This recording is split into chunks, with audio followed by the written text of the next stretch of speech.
ini Ibu udah bagi kelompok ya, masing-masing kelompok terdiri dari 8 sampai 9 orang. Dan ada 4 kelompok. Tujuannya dibikin kelompok ini untuk menjelaskan masing-masing struktur berita.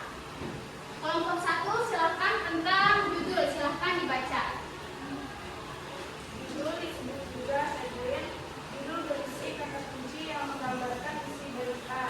Judul berita ditampilkan secara menarik. Judul ditulis dengan kata frasa, namun tidak berupa kalimat. Setiap kata pada judul diawali dengan huruf kapital, kecuali kata hubung dan kata depan.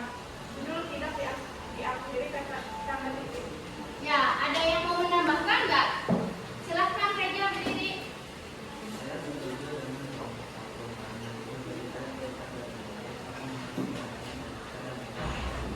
Ya, Reja setuju dengan pendapat kelompok 1 ya. Karena judul yang menarik itu akan menarik perhatian si pembaca. Kelompok 2 silakan tentang teras berita.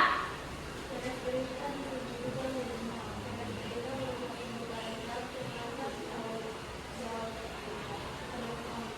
berita yang berdiri atas 3 salinan memiliki gambaran dan berita. Ada yang ingin menambahkan lagi pendapat kelompok 2? Silakan berdiri. Penjelasan kelompok 2 jelas, tapi masih bisa ditambahkan bahwa teras berita berisi berita yang tidak diberita yang Jelas, katanya mungkin bisa ditambahkan bahwa teras berita berisi ringkasan